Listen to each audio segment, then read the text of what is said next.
So this movie about a cocaine bear did very, very well at the box office. Yes. And I think people have spoofed it with like cocaine shark and other things. So many things. Whatever. But I am curious though, with the success of the film, have you actually talked to the studio about what more can we do with the cocaine genre and movie? You know what I mean? I mean, the studio is always interested in replicating success, you know? I don't know that we've hit on the exact thing, but of course I'm open to anything. I like to think of this movie as cocaine ducks. Yeah, it could be. Because they're I mean, flying with around. just like a few F-bombs thrown in. Yeah, and also they're like, we should go to Jamaica. That's a slightly very... crazier bad guy, and like we would get there really quickly. I mean, that bad We're guy... certainly acting like we're all on drugs. And that chef, definitely. Oh, he's definitely on something. Definitely. What's really funny is I said to Benjamin, I go, like, you have a chef, a kitchen, and I'm like, you're basically playing a little bit in the Ratatouille land. Very Ratatouille, those sections. Yeah. How nervous were you to take that on? Because you're playing in the Ratatouille world, and he actually talked all about it. Also, Little Mermaid has a great scene with the chef and crab. I mean, these are classic animation tropes, honestly. Yeah.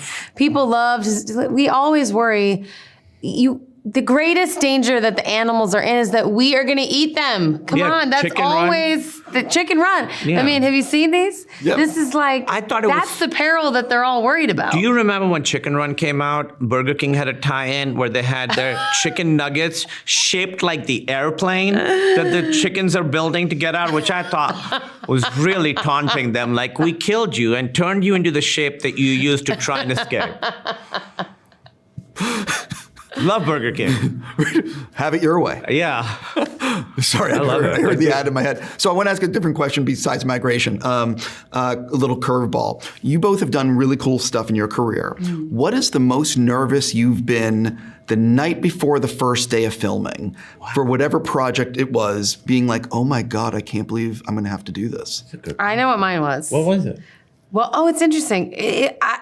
This is probably a lie, actually. I've just realized. I'm going to say my original answer that came into my head, which is Mrs. America, Kate Blanchett and Margot Martindale, two acting idols of mine, and Tracy Ullman. I had to go to set and act with them in Toronto. And they had already all been working, and I kind of flew in the night before. I hate that feeling. So it's like I'm like new girl. I have no idea what the energy is and the vibe. Yeah, exactly. And I showed up and I was really nervous. I was like, I got to know all my lines. I cannot not know my lines in front of these acting goddesses. And then I got there and they were like singing show tunes, and it was so fun. And I was like, oh, this is going to be no problem. Great. But man, I went so prepared to that set. Yeah, well, that's great, isn't it? Yes. To me, that's what it is. The preparation defeats nerves. So I always really prepare. I never sleep the night before a new job, even though, no matter what the job is. And it's not always nerves. Sometimes it's excitement. Yeah. But also sometimes you're playing a character you haven't really played anything like that before, and you show up and you're like, I've done so much work, and what if after the first 3 takes, they're like, can you do a different approach? To me, that's terrifying. Right, I can't even imagine. I could never do what you guys do and give you all the credit in the world.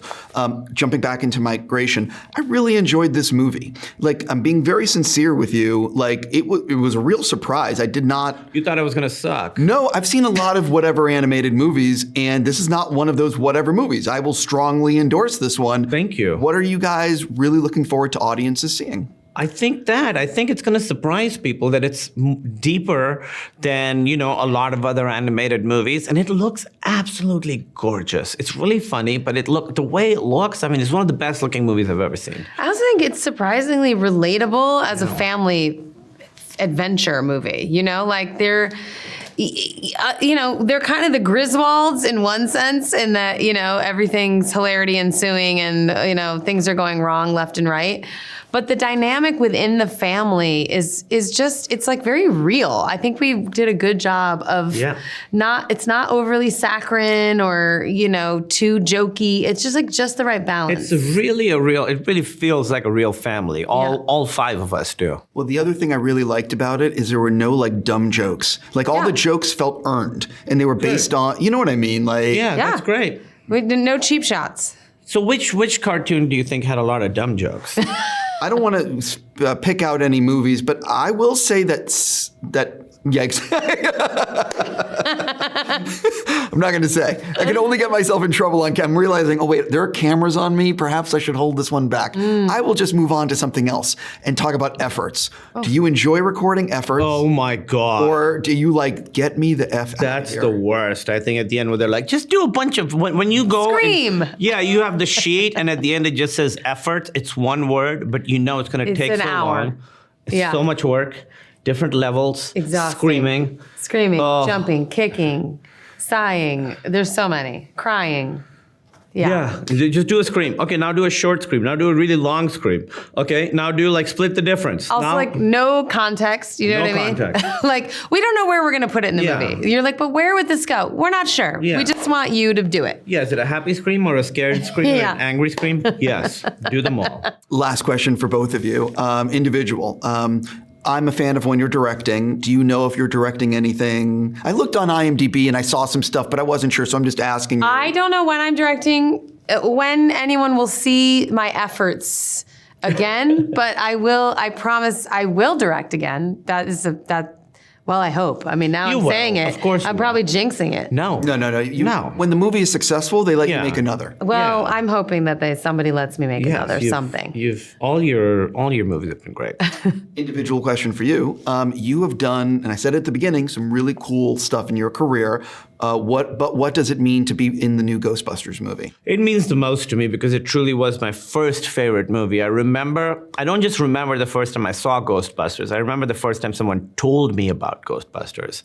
I watched it, both of those, 1 and 2, over and over and over and over. I could recite both of those entire movies. I love the cartoon, the animated, the real Ghostbusters. Mm-hmm. So for me, it's truly a dream come true. Who do you play? What's the role?